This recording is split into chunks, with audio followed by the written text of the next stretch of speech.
वो किले की दीवार कच्ची रह गई, किले की दीवार कच्ची रह गई थी और कच्ची लगी थी, हाँ पकाना कच्ची, उसको भी।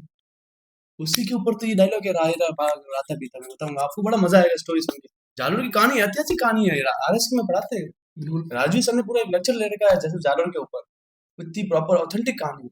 अलाउद्दीन के टाइम तो सारा इतिहास ऑथेंटिक हो चुका था, तो बहुत ही ऑथेंटिक कहानी है जालोर का, इतना एकदम पूरी मूवी मूवी बन सकती है, इतना मतलब एकदम फिल्मी सीन है। अभी मैं आपको जैसे जैसे कहानी सुनाऊंगा, ऐसे जालोर का ऐसे जो ऐसे ऐसे डायलॉग है और ऐसी ऐसी कहानी और ऐसा ट्विस्ट और ऐसी लड़ाई लास्ट में, आपको मतलब मजा आ जाएगा कि मेवाड़ का युद्ध चल रहा हो वैसी कहानी है।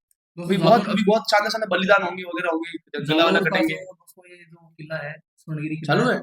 और इसमें क्या है कि ये स्वर्णगिरी किला है। और हाँ स्वर्णगिरी पर्वत पे बना हुआ किला है, स्वर्ण किला तो जैसलमेर बस है। बट स्वर्णगिरी बोलते हैं इस किले को। हाँ स्वर्णगिरी पर्वत पे बना हुआ किला, हाँ। स्वर्णगिरी किला। और पहाड़ के ऊपर बना हुआ किला है। बाकी स्वर्ण किला तो जैसलमेर किला को कहते हैं, जालोर किला है स्वर्णगिरी पर्वत और जैसलमेर किला है स्वर्ण पर्वत, सॉरी स्वर्ण किला। देखो अलाउद्दीन खिलजी का जो पहला भारत राजस्थान में जो आक्रमण था वो था रणथंभौर। हम्म, और वहां पे उसने जीत लिया। उसके बाद दूसरा जो था उसका 2 साल बाद में उसने 1303 में किया, रतन सिंह चित्तौड़। देख मुझे तो याद नहीं। ठीक है। और 1303 के बाद में उसने कहा 1308 में किया गढ़ सिवाड़ा, बाड़मेर।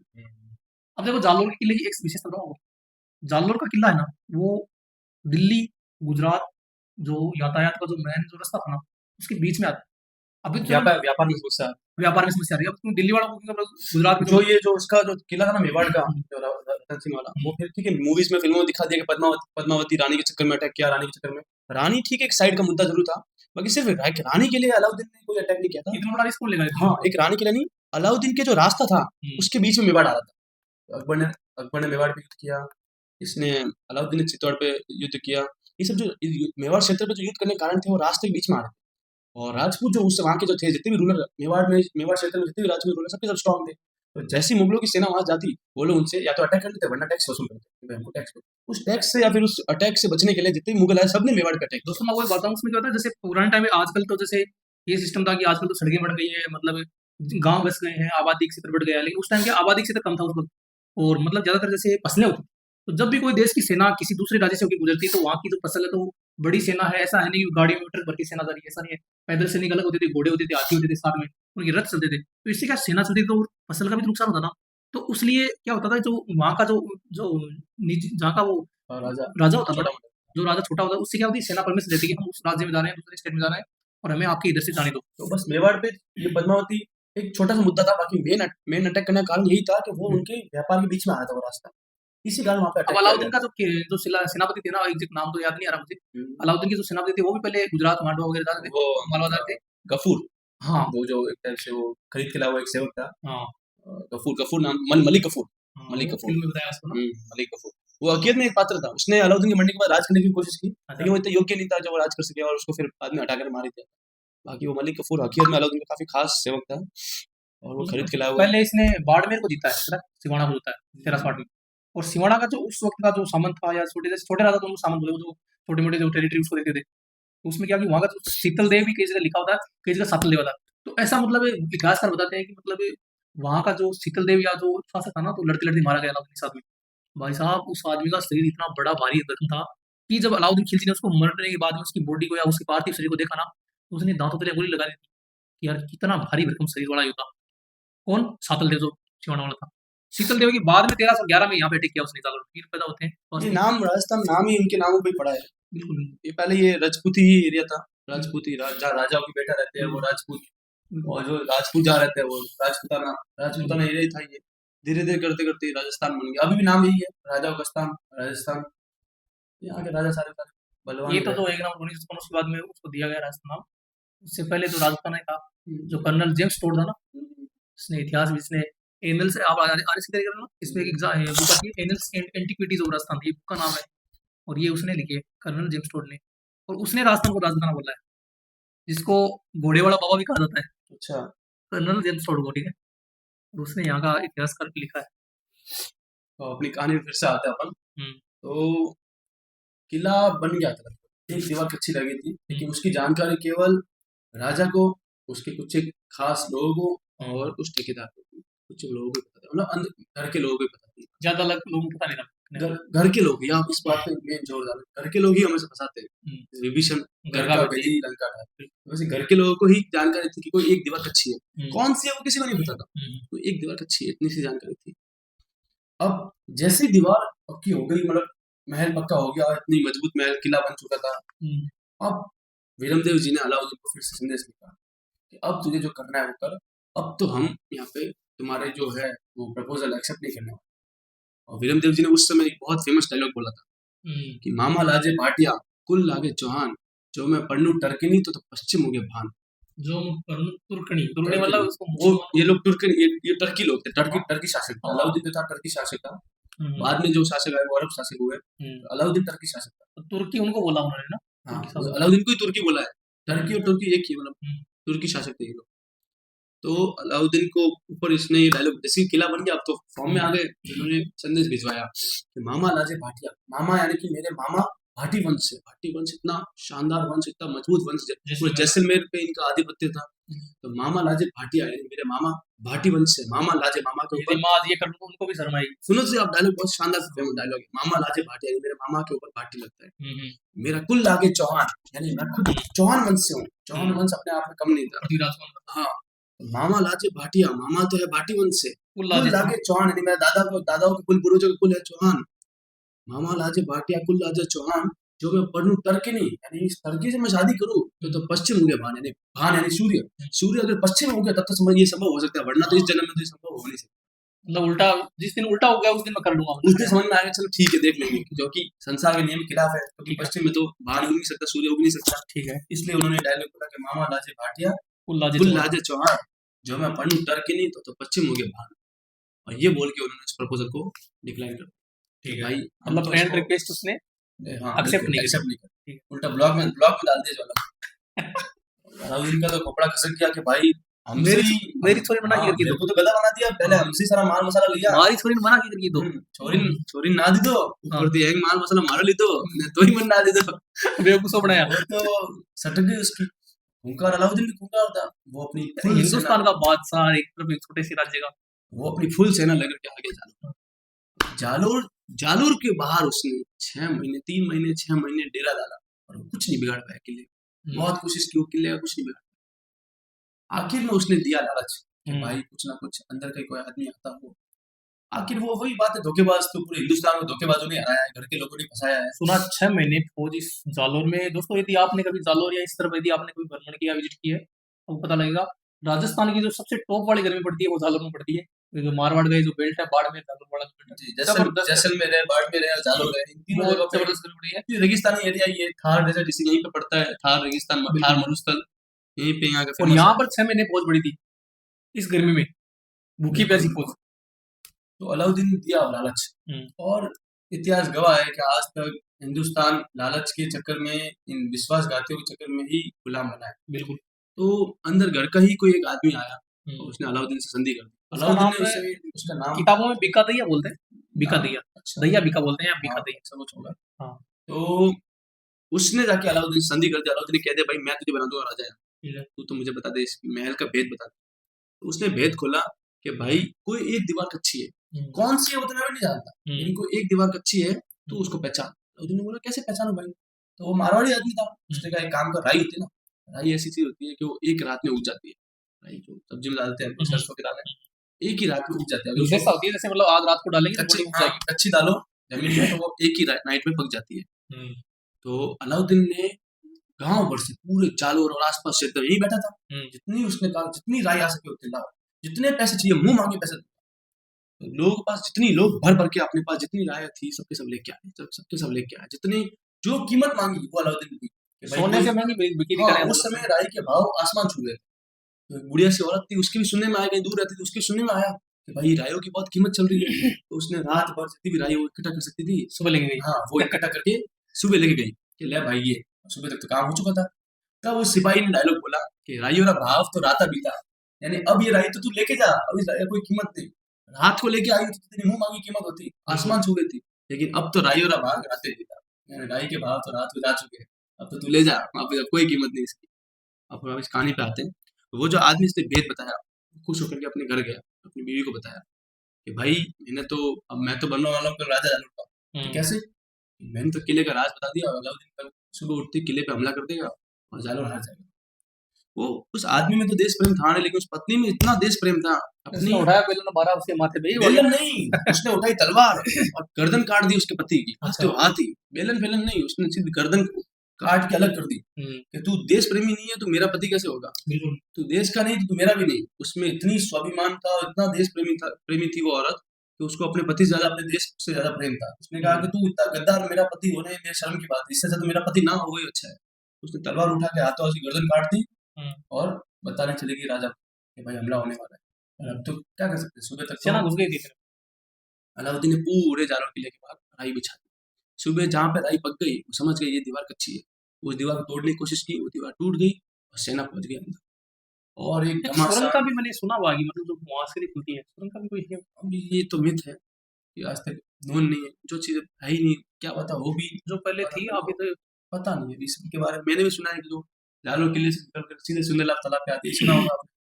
सुना है पर वो डिफाइन ही नहीं है, कोई ढूंढ ही नहीं पाया, तो फिर अब कैसे मान मिथ है। बहुत से लोग फिर इसमें कहानी जोड़ देते हैं कि वहाँ खजाना छुपा हुआ है, सांप बैठता है, वो बैठता है। ना सुंदरलाल तालाब में उसको दिखी कहीं पे, ना जालो किले में। तो क्या पता इस ढंग से बनाया हो किसी को ना मिले, तो वो अबदब भी होगी। और क्या पता वो होगी ही नहीं, सिर्फ कहानी बनी, तो होती तो राजा भागे, पर राजा बहादुर इतने थे उनको भागना नहीं था। बहुत सी कहानियां हैं, तो देखो इसलिए राजपूत छोड़ो, जो जो कहानी हमें पता है हम उस कहानी पर आते हैं। बिल्कुल राजस्थान के जो राजपूत है ना वो मरना पसंद किया उन्होंने, लेकिन उन्होंने झुकना पसंद नहीं हुँ। तो अब वीरमदेव जी बहादुर तो थे, उनको अब ये भी कहानी है कि वीरमदेव जी को स्वयं माता जी का वरदान था कि तू बस आगे देख के तलवार चलाता रहना, मैं तेरी रक्षा करूँगी। माता जी किया। ने। मैं एक बार बीच में बात काटूं दोस्तों, हमने ये कहानी कभी, मैं एक्चुअल में प्रॉपर जालोर में बैठा हूँ और जालोर की ये है, ये आप विदेश जगह है। और ये जो बात हम कर रहे हैं ये कभी कोई इतिहासकार ने या किसी ने नहीं लिखी है। ये जो है आगे जो लोकल जो लोग हैं वो ये चीज़ बताते हैं हमें। तो इसीलिए हमने ये जो आज का जो ये पॉडकास्ट है वो शूट कर रहे हैं कि जो लोकल लोगों से यदि कोई बात पूछेंगे तो थोड़ी बात और उभर के सामने आएगी। तो ये जो माताजी वाली बात है ये मैंने आपसे नहीं, मैंने कई कई लोगों से यहाँ हाँ, पे भी जो बड़े-बड़े दिग्गज लोग हैं जो यहाँ के जानकार हैं उनसे भी मैंने ये चीज़ सुनी है। आप वो बताओ, कंटिन्यू ये रखो। कहानी बस ये माता जी वाला कहानी इतिहास में कहीं लिखी नहीं गई है, क्योंकि ये बस लोकल लोगों को पता है। हाँ, उनकी हाँ। जो मानते हैं उनकी ये हाँ। कि माता जी ने उन्होंने अलाउद्दीन ने माता जी से प्रार्थना की थी कि भाई मैं जो आगे वाले दुश्मन को संभाल सकता हूँ, पीछे का क्या करूँ? पीछे से किसी ने आके मुझे मार दिया तो माता जी ने उन्हें वरदान दिया कि तू बस आगे देख के हथियार चलाता रहना। पीछे की चिंता मत कर, पीछे मैं बैठी हूँ। मैं खुद आऊँगी तेरे साथ युद्ध लड़ने और पीछे के सारे दुश्मनों को मैं मारूँगी। तू पीछे मत मुड़ना, तू पीछे मुड़ गया तो फिर मैं चली जाऊँगी। हुँ। तू बस आगे देख के लड़ता रहना। वचन था हमारे उसका। उनको। मैंने सुना कि वचन था ये, तुम भाई पीछे देखा तो तेरा हाँ, ये वही वचन मतलब तू तू तेरा पीछे सँभाल लेना भाई। पीछे देखा तो मैं चली जाऊँगी, हाँ। मैं चली गई तो इस खतरा से। हुँ। उन्होंने कहा था पीछे मैं सब सँभाल लूँगी, तुझे कोई हाथ भी नहीं लगाएगा, मैं ठीक है। खुद आऊँगी तेरे साथ में। वीरमदेव जी खुद अपने आप में इतने बहादुर थे कि जालोर किले से लड़ते नीचे एक वीरमदेव चौक बना हुआ है, जालोर किले में एक वीरमदेव चौक बना हुआ है। हुँ। ऊपर से लड़ते नीचे तक लगातार लड़ते अकेले वीरमदेव चौक तक आ गए थे और सबको काटते हुए आए। अचानक उनको लगा कि वो इतना आगे निकल गए थे लड़ते कि उनको लगा कि पीछे फौज आई या नहीं आई, या फिर क्या पता माता जी लड़ रही नहीं लड़ रही, या फिर क्या पता पीछे देखो, उनको एक शंका हो गई कि यार बाय मिस्टेक उन्होंने पीछे देख लिया। उनको एक शंका हो गई, डाउट आ गया मन में कि यार देखो से पीछे क्या चल रहा है, मतलब मैं इतना आगे आ चुका हूँ, मेरी सेना पीछे तक पहुंची नहीं पहुंची, सेना मर गई क्या, पीछे कोई है तो नहीं, कोई बच तो नहीं गया, या फिर माता जी है कि नहीं। उनको ऐसे मन में शंका हो गई कि भाई पीछे देख लो एक बार। उन्होंने जैसे ही पीछे मुड़ के देखा, आगे से किसने आया, उनकी गर्दन तलवार से उड़ा दी। वीरगति को प्राप्त और हो गई। उनकी गर्दन नहीं, अभी तक कहानी बाकी है। उनकी गर्दन वहीं वीरमदेव चौक पे गिर गई और वो लड़ते उनकी धड़ वहीं रह गया। सॉरी, क्या कहते हैं उसे? गर्दन वहीं रह गई। क्या कहते हैं? मुंडी। धड़ और शब्द है ना, हाँ। धड़ लड़िया, मतलब कुल हाँ। मिला के उनकी गर्दन हाँ। गर्दन वहीं रह गई और वो लड़ते चलते नीचे तक आया। हुँ। ऐसी कहानी। फिर जाके वो किला हारे, लेकिन आखिर तक उन्होंने फिरोजा से शादी नहीं करी। अलाउद्दीन यहाँ पे जीत जरूर गया, लेकिन उन्होंने अलाउद्दीन के सामने घुटने नहीं टिकाए और आखिर तक लड़ते शहीद हो गए। मतलब कई इतिहासकार बताते हैं, जैसे लिखा हुआ मैंने भी पढ़ा है कि आपने यहाँ तक कंप्लीट कर दिया कि लड़ाई हार गए। जो सोनगरा चौहान है वो लड़ाई हार गए।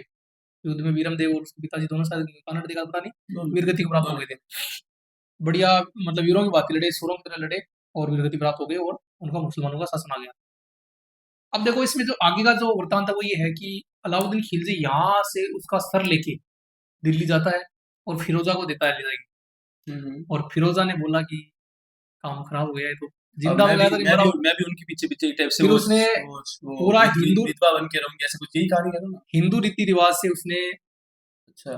उसका दाह संस्कार करवाया सही तरीके से, हम्म। पूरा कर्मकांड किया और ये चीज भी मैंने आगे सुनी है। हाँ, हो सकती है। और देखो उसके बाद तो क्या कहानी बनती रहती है। हुँ। क्या है कि जहाँ तक कहानी का आधार और वहाँ तक समझ में आता है, उसके बाद क्या जो राजा उसकी कहानी, जिसकी लाठी उसकी भैंस। अब अलाउद्दीन राजा था तो वो अपने तरीके बच अच्छे बताए मैं ऐसे देखो लेके गया, वैसे लेके गया। मेन जो इसमें कहानी का मोटिवेशन ये है कि ये आज देखो 1300 की बात है, ये आज ये आपको पता है 21 चल रही है। हुँ, कितने साल हो गए? देखो 7-8 साल हो गए, 700-800 700 साल, 800 साल 800 साल 800 साल हो गए लगभग मान लो। 700-800 साल कुछ ठीक है, ऐसा। हो गई। लेकिन इसका एक ही है कि चलो कहानी है ना वो धीरे-धीरे क्या बदलती रहती है। समय के अनुसार लोगों की जैसे आपको मैंने कहा ना ये बकरी है, ये है, ये जानवर है, ये मैं आपको बताऊँ तो वो जानवर बकरी है ना आप उस बात को आगे बच्चे को बताओगे किसी को तो वो घोड़ा हो जाएगा वो जानवर। मतलब कहने का मतलब हुँ, समय के साथ है ना वो चीज़ बदलती जाती है।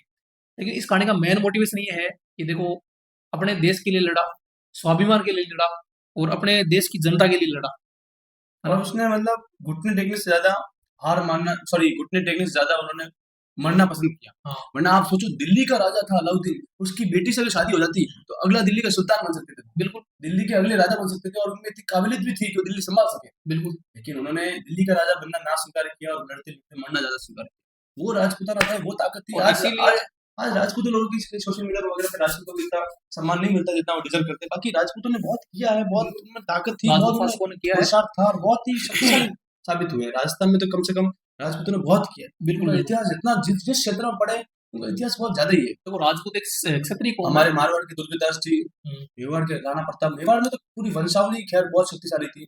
चाहे बप्पा रावल हो, फिर चाहे राणा कुंभा हो, राणा सांगा हो, राणा रतन सिंह हो, या फिर अमर सिंह हो, उदय सिंह जी हो, महाराणा प्रताप हो, अमर अमर सिंह सिंह जी हो। हो, या फिर और कहा जाता है शायद इन्हीं के वंशज आगे जाकर के महाराणा प्रताप के वंशज थे जो फिर आगे जाकर के यहाँ से युद्ध हारने के बाद फिर वो चले गए थे शायद यहाँ पे महाराष्ट्र साइड चले गए थे और वही फिर जाकर के आगे जाकर शिवाजी का वंशावली बनी।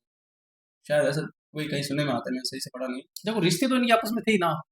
शिवाजी वो जैसलमेर वालों के यहाँ नागौर में यहाँ हाँ, जादूगरों के राजपूतों रिश्ते के थे। रिश्ते दूर-दूर ही करते हैं, राजपूतों के बिल्कुल, रिश्ते हाँ, काफ़ी दूर करते हैं, बहुत दूर-दूर करते हैं। बिल्कुल। देखो कौन राजपूतों भाया के रिश्ते आज राजपूत भी बहुत दूर-दूर इस प्रांत में नहीं करेंगे।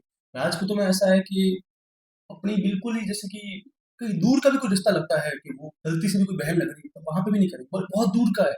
जैसे कि बिल्कुल, जनरली बाकी कास्ट में यही करते हैं कि बिल्कुल। कहीं न कहीं आपस में अपने रिश्तों में करते हैं, अपने-अपने रिश्तों में, कहीं दूर की माँ, मेरी मासी की बेटी की ननंद है, तो उनसे करा देंगे। राजपूतों में बिल्कुल नहीं, राजपूतों में बिल्कुल अलग ही सरनेम ढूँढेंगे। बिल्कुल, बिल्कुल। राजपूतों में बिल्कुल मिलावट और की यही मेन वजह शायद वो मतलब दूर रिश्ते करते हैं, बहुत दूर करते हैं। राजपूतों बहुत दूर-दूर जैसे रिश्ता मतलब होता है। कोई जैसे अपने मैं एक अब उदाहरण जैसे जयपुर का है, तो वो डेफ़िनेटली जोधपुर से इधर करेगा। हाँ, जयपुर वाले जोधपुर आएँगे, ये हाँ, जालोर वाले साइड सूरत से गुजरात साइड चले जाएँगे, या फिर ये मेवाड़ वाले लोग हैं, तो वो जयपुर आ जाएँगे। ऐसे बहुत दूर-दूर रिश्ते करेंगे, अलग-अलग क्षेत्र में करेंगे। जैसे कि मेवाड़ क्षेत्र, शेखावाटी क्षेत्र में करेगा, मारवाड़ क्षेत्र है, तो वो गुजरात क्षेत्र में कर लेगा। इस टाइप से बहुत दूर-दूर रिश्ते करते हैं, जहाँ जाने में ही उनको बरस ये समझ लो ना अब अलग राज्य में करते हैं। ये जालोर राज्य हो गया, वो आमेर राज्य हो गया, जालोर की सीधे आमेर में कर दी। अलग-अलग इनके तो सारे राजवंशी थे, अलग-अलग राजवंश में करते थे। बहुत दूर आज भी इनकी शादियाँ बहुत दूर-दूर करते हैं।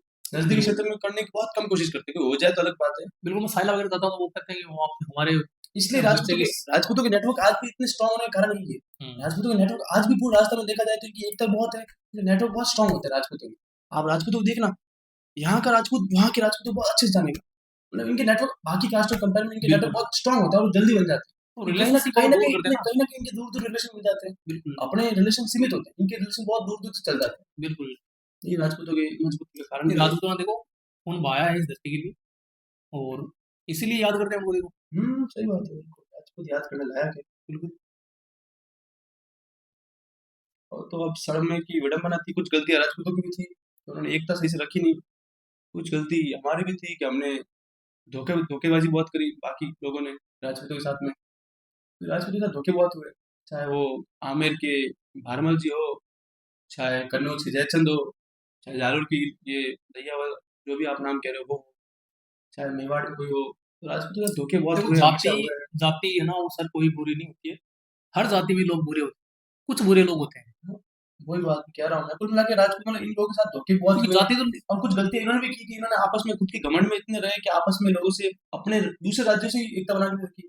वरना जो राजपूत इतने अकेले अकेले इतने खूंखार थे, वो वो मिल सब जाते अगर मिल जाते हैं तो वो क्या मुगलों की होता? क्या औकात थी क्या कि होगा वो देखो तो। यहाँ पे आके हमला कर सकते। मुगल, खिलजी, लोधी या फिर ये अरबी जितने भी लोग थे, इनकी क्या हिम्मत थी कि बाहर से आके राजपूतों बट को हरा दें। स्वाभिमानी लोग थे ये लोग। बाहर से आके राजपूतों को हरा देना, बड़ी बात है। राजपूत अपने आप में अकेले मारना पड़ता, इतने स्ट्रांग थे। देखो राजपूत 7 फुट की हाइट, लंबा चौड़ा शरीर, लेकिन 80 किलो राजपूतों 80-80 किलो के भाले। जो आदमी 80 किलो का भाला इतना दूर फेंक देता था, वो आदमी को कितना उठा के फेंक देगा। बिल्कुल तो लेकिन उन्हें एकता आपस में थी नहीं इतनी उनमें। देखो ये चीज़ था कि उस समय जो मुगल जो लड़ रहे थे ना, वो चोरी छुपे भी लड़ाई लड़ाई करते थे। मतलब कोई राजपूत खड़ा है, उसने देखा नहीं तो उसको पीछे से मार देते। लेकिन राजपूत ऐसी कौम थी जो मतलब शेर की तरह मुकाबला करती थी। राजपूतों ने अपने यदि आइडिया से बहुत। कोई भाग रहा बंदा तो उसके ऊपर तीर नहीं चलाते थे, तलवार नहीं मारते थे। तो ये राजवीर सन ने भी बता रखा है कि राजपूत अपने आदर्शों के साथ में और अपनी मर्यादा में लड़ते थे।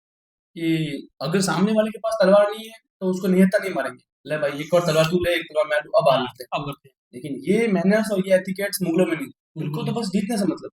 और इसी को तो बुद्धिमानी एक तरह के समझ, अगर हम देखा जाए तो इसी को बुद्धिमानी कहते हैं। तो बस जैसे तैसे लड़ लो, जीत जाओ, क्योंकि जो जीता वही सिकंदर। तो कोई विदेशी लड़ने के हमें बाद इतिहास बदला जा सकता है, लेकिन प्यार मतलब और लड़ाई में, इश्क और युद्ध में सब कुछ जायज है। बिल्कुल, और ये तो हकीकत बात है। कि क्योंकि लड़ाई चल रही है आप ये बाद में। समझो कि जो जीता वही सिकंदर। आप और मैं लड़ाई कर रहे हैं, तो चाहे लड़ाई कैसे भी हुई हो, आपने कितना भी धोखा दिया हो, मैंने कितनी ईमानदारी से लड़ा हो, लड़ाई का परिणाम क्या आता है वो लोग देखेंगे। वो आप और मैं, आपने भले धोखा किया हो और मुझे लेकिन हरा दिया, लोग आपकी ही प्रशंसा करेंगे। लोग ये नहीं देखेंगे किसने धोखा किया। लोग क्या मतलब, लोग सिर्फ परिणाम देखते हैं। परिणाम में कौन जीता, इतिहास उसके हिसाब से बदल जाएगा। आप जीते हो, आप लोगों को अपनी तारीफ बताओगे, मैंने ऐसा किया, फिर मैंने ऐसा किया, फिर ऐसा। लोग तो इतिहास में वही लिखेंगे। युद्ध के समय तो कोई कभी आगे बैठेगा नहीं वहां पे, क्या अच्छा युद्ध ऐसे गया। बाद में जो जीता वही आके बताएगा कि ऐसा हुआ था, वैसा हुआ था, ये प्रशंसा हुई थी, वैसी हुई थी, वो हुई थी। कभी लिख देगा दरबार में, कभी कम दरबार में बैठ के लिखने का था। वो वहां पे युद्ध में बैठ के, उसमें कोई लाइव टेलीविजन तो था नहीं कि कोई बैठे बैठे टीवी में बैठ के देखेंगे कि ऐसा ऐसा हुआ। कोई कैमरा था नहीं। वो तो जो जीता वो आके बताएगा कि ऐसा हुआ तो ऐसा हुआ, ऐसा लिखा तो ऐसा लिखा, ऐसा हुआ तो ऐसा। तो बस जो जीता वो सिकंदर, जो जीत गया उससे आप इतिहास पलट जाता है। आज अपने टेक्स्ट बुक में मुगलों के बारे में इतना पढ़ा जाता है, क्यों? कि मुगल ही जीते थे, तो वही अपने बारे में बताएंगे ऐसा ऐसा हुआ। उन्होंने तो कभी गलतियाँ कभी करी है, वही उन्होंने लिखेंगे। जो बेईमानी करी वो चीज़ नहीं दिख रही उनकी। कौन और बताएगा? उनका आप परिणाम दिख आप रहा है। आप जीते तो आप अपने बारे में बुरा कहोगे कि भाई मैंने तो यार चीटिंग करी लेकिन जीता मैं हूँ। कौन? सब ये कहेंगे मैं तो बहुत बहादुर था, मैंने उससे बुरी तरह हरा दिया। बिल्कुल, तो जो जीतेगा वही अपने हिसाब से इतिहास बनाएगा। जो जीता वो सिकंदर। ये डायलॉग इसलिए तो बना है कि चाहे वो आगे वाला कैसा भी हो, लेकिन अब वो जीत गया तो वो सिकंदर है। जो जीता वही सिकंदर, जो जीतेगा उसी का नाम होगा।